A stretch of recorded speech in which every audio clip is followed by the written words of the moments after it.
आरव के हाथ में एक लिफाफा था, काला, सादा, बिना नाम के। अंदर एक कार्ड था, आज रात 8 बजे, art gallery, painting number 17। Aarav सोच में पड़ गया। ये किसने भेजा होगा? पेंटिंग नंबर 17 में ऐसा क्या खास था? उत्सुकता ने उसे गैलरी जाने पर मजबूर कर दिया। गैलरी शहर के बीचों बीच थी, एक आलीशान इमारत जे सौरोगाती रोशनी से नहाई हुई। आरव ने अंदर कदम रखा। बहुत भीड़ थी, चहल पहल थी और हर तरफ कला के नमूने सजे हुए थे। आरव ने घड़ी पर नजर डाली। 7:55। उसका दिल तेजी से धड़कने लगा। पेंटिंग नंबर 17 कहां होगी और उसे वहां क्या मिलेगा? गैलरी में रौनक थी। हर तरफ रंग बिरंगी पेंटिंग्स और कला के दीवाने नजर आ रहे थे। यह एक ऐसा माहौल था जहां हर कोई कला की खूबसूरती में खोया हुआ था।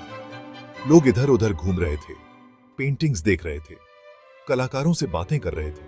हर किसी के चेहरे पर एक अलग ही चमक थी, जैसे वे किसी जादुई दुनिया में आ गए हों। संगीत की मधुर धुन हवा में तैर रही थी। यह संगीत माहौल को और भी जादुई बना रहा था, जैसे हर नोट एक नई कहानी कह रहा हो। आरव भीड़ में घूमता रहा। उसकी निगाहें पेंटिंग नंबर 17 को खोज रही थी। वह जानता था कि यह पेंटिंग कुछ खास है, लेकिन उसे यह नहीं पता था कि यह पेंटिंग उसकी जिंदगी बदल देगी। मुझे एक अजीब सा निमंत्रण मिला था पेंटिंग नंबर 17 के लिए। यह निमंत्रण बहुत ही रहस्यमय था, जैसे किसी ने जानबूझकर मुझे बुलाया हो। तभी उसकी नजर एक जाने पहचाने चेहरे पर पड़ी। अनन्या। वह एक खूबसूरत लाल साड़ी में बेहद प्यारी लग रही थी। उसकी मुस्कान में एक अलग ही चमक थी, जैसे वह भी इस पल का इंतजार कर रही हो। अनन्या ने भी उसे देख लिया और मुस्कुराते हुए उसके पास आई। उसकी आंखों में एक सवाल था, लेकिन उसकी मुस्कान में एक जवाब भी छुपा था। तुम यहाँ कैसे? ये सवाल अनन्या के मन में भी था और आरव के मन में भी। मुझे एक अजीब सा निमंत्रण मिला था पेंटिंग नंबर 17 के लिए। यह निमंत्रण जैसे किसी रहस्य की चाबी हो। अनन्या की आंखें चौड़ी हो गई। वह समझ नहीं पा रही थी कि यह सब कैसे हो रहा है। Painting number 17? लेकिन वह तो, उसकी आवाज में हैरानी और उत्सुकता दोनों थी। उसकी बात पूरी होने से पहले ही एक घोषणा हुई। यह घोषणा सबकी नजरें पेंटिंग नंबर 17 की ओर खींचने वाली थी। देवियों और सज्जनों, अब हम प्रदर्शनी के आखिरी और सबसे खास पेंटिंग का अनावरण करेंगे। Painting number 17। यह सुनते ही सबकी निगाहें उस पेंटिंग की ओर मुड़ गईं, जैसे वे किसी जादू का इंतजार कर रहे हों। सबकी निगाहें उस पेंटिंग पर टिक गईं, जो एक मखमली पर्दे से ढकी हुई थी। यह एक विशेष क्षण था और हर कोई उस रहस्य को जानने के लिए उत्सुक था जो पर्दे के पीछे छिपा हुआ था। आरव का दिल जोरों से धड़क रहा था। उसकी आंखों में एक अजीब सी बेचैनी थी, मानो वह किसी अनहोनी की आशंका से घिरा हुआ हो। अनन्या उसके बगल में खड़ी थी। उसके चेहरे पर उलझन और घबराहट साफ दिख रही थी। वह आरव की चिंता को महसूस कर सकती थी और उसकी आंखों में सवाल थे। एक आदमी स्टेज पर आया। उसके हाथ में एक माइक्रोफोन था। उसकी उपस्थिति ने सभी का ध्यान अपनी ओर खींच लिया। यह करण था, एक प्रसिद्ध कलाकार और इस प्रदर्शनी का आयोजक। उसकी कला ने हमेशा लोगों के दिलों को छुआ है। दोस्तों, यह पेंटिंग मेरे दिल के बहुत करीब है। यह मेरे जीवन की एक महत्वपूर्ण कहानी को बयां करती है। यह मेरे जीवन के सबसे बड़े रहस्य को दिखाती है। इस पेंटिंग के पीछे की कहानी ने मुझे हमेशा प्रेरित किया। इरित कपा।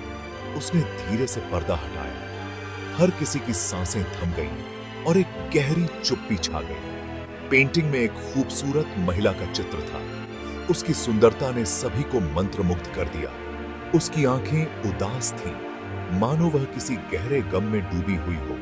उसकी आंखों में एक अनकहा दर्द था जो सीधे दिल को छू गया। आरव को पेंटिंग देखते ही सांस रुक गई। उसकी आंखों में अविश्वास और आश्चर्य का मिश्रण था। यह तो उसकी मां थी। उसकी मां का चित्र इस तरह से देखना उसके लिए एक भावनात्मक झटका था। वह समझ नहीं पा रहा था कि यह कैसे संभव है। आरव का दिमाग चकरा गया। उसकी मां की तस्वीर यहां कैसे? और कर्ण का इससे क्या रिश्ता था? यह मेरी मां है, आपको उनकी तस्वीर कैसे मिली? सब लोग हैरान होकर आरव को देखने लगे। कर्ण का चेहरा पीला पड़ गया। तुम क्या बकवास कर रहे हो? यह मेरी पत्नी की तस्वीर है जो कुछ साल पहले गुजर गई थी। झूठ! यह मेरी मां है और मुझे पता है कि आपने उनके साथ क्या किया था। अनन्या ने आरव का हाथ पकड़ा। आरव, शांत हो जाओ। लेकिन आरव गुस्से में आग बबूला हो रहा था। उसने कर्ण पर हमला कर दिया। मुझे बताओ, तुमने मेरी मां के साथ क्या किया? सुरक्षा कर्मियों ने दौड़कर आरव को रोका। भीड़ में हंगामा मच गया। लोग तरह तरह की बातें कर रहे थे। अनन्या ने आरव को शांत करने की कोशिश की। कृपया आरव, हमें बात करने की जरूरत है। मैं समझ सकती हूँ कि तुम पर क्या बीत रही होगी, लेकिन यहाँ मारपीट करना ठीक नहीं है। आरव का गुस्सा धीरे धीरे शांत होने लगा। उसने अनन्या की आंखों में देखा। उसे एहसास हुआ कि वह सही कह रही थी। ठीक है, लेकिन मुझे सच जानना होगा। उसने कर्ण की ओर देखा जो अब तक डरा हुआ खड़ा था। बोलो, ये सब क्या है? मेरी मां की तस्वीर तुम्हारे पास क्यों है? कर्ण घबराहट में हकलाने लगा। उसकी आंखों में डर और बेचैनी साफ झलक रही थी। वह मेरी जिंदगी में आई थी, जैसे कोई रोशनी अंधेरे में चमकती है। वह मेरी जिंदगी में आई थी। उसकी मुस्कान ने मेरे दिल को छू लिया था। उसने मुझे बताया कि उसका एक बेटा है। उसकी आंखों में अपने बेटे के लिए प्यार और चिंता साफ दिख रही थी। फिर वह चली गई, बिना कुछ बताए, बिना कोई निशान छोड़े, बिना कुछ बताए। S1 मीडिया, बिना कुछ कहे छोड़ता व्यक्ति, अकेला खड़ा हुआ व्यक्ति। और फिर मैं बस खड़ा रह गया, सोचता रह गया कि आखिर क्या हुआ। कर्ण की आवाज में दर्द था। उसकी आंखों में आंसू थे जो उसकी पीड़ा को बयां कर रहे थे। झूठ!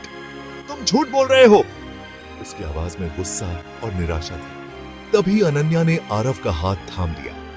उसकी आंखों में करुणा और समझदारी थी। आरव, रुक जाओ। उसकी आवाज में एक सख्ती और चिंता थी। उसने कर्ण की ओर देखा। उसकी आंखों में सवाल थे जो जवाब मांग रहे थे। कर्ण, सच बताओ। उसकी आवाज में एक आग्रह था, एक उम्मीद थी कि कर्ण सच बोलेगा। कर्ण ने गहरी सांस ली। उसकी आंखों में एक संघर्ष था, सच और झूठ के बीच। ठीक है, मैंने उससे झूठ बोला। उसकी आवाज में एक स्वीकारोक्ति थी, एक पछतावा। मैंने उसे बताया था कि मैं अमीर हूं, कामयाब हूं। मैंने उसे एक झूठी दुनिया दिखाई थी। क्यों? उसकी आवाज में एक सवाल था, एक जिज्ञासा। क्योंकि उसकी आवाज में एक हिचकिचाहट थी, क्योंकि मैं उससे प्यार करता था। उसकी आवाज में एक सच्चाई थी, एक भावना थी। कर्ण की आवाज टूट गई। उसकी आंखों में आंसू थे जो उसकी पीड़ा को बयां कर रहे थे। तुमने उससे शादी का वादा किया था और फिर तुमने उसे धोखा दिया। उसकी आवाज में एक आरोप था, एक दर्द था, और फिर तुमने उसे धोखा दिया। उसकी आवाज में आहाय एकाकी एक आरोप था, एक दर्द था। हाँ, मैं जानता हूं कि मैंने गलती की। उसकी आवाज में एक स्वीकारोक्ति थी, एक पछतावा। लेकिन जब तक मुझे एहसास हुआ, तब तक बहुत देर हो चुकी थी। उसकी आवाज में एक निराशा थी, एक पछतावा था। आरव साइलेंट था। वह समझ सकता था कि कर्ण को अपनी गलती का एहसास हो चुका था। तुम्हें पता है, मेरी मां ने कभी तुम्हें भूलने की कोशिश नहीं की। वह हमेशा तुम्हें याद करती थी। कर्ण की आंखों में आंसू आ गए। काश मैं उसे फॉरगिव मांग पाता। आरव ने कर्ण को गले लगा लिया। चिंता मत करो, मैं जानता हूं कि वह तुम्हें माफ कर देती। अनन्या ने मुस्कुराते हुए दोनों को देखा। उसे खुशी थी कि आखिरकार सच सामने आ गया था। उस रात के बाद सब कुछ बदल गया। आरव को अपनी मां के बारे में बहुत कुछ पता चला। उसने कर्ण को माफ कर दिया और वे दोनों अच्छे दोस्त बन गए। अनन्या हमेशा आरव के साथ रही, उसका साथ दिया। आरव को एहसास हुआ कि प्यार और भरोसा ही सब कुछ है। और कभी कभी सच सामने आने में समय लगता है, लेकिन जब सच सामने आता है तो वह सब कुछ बदल देता है।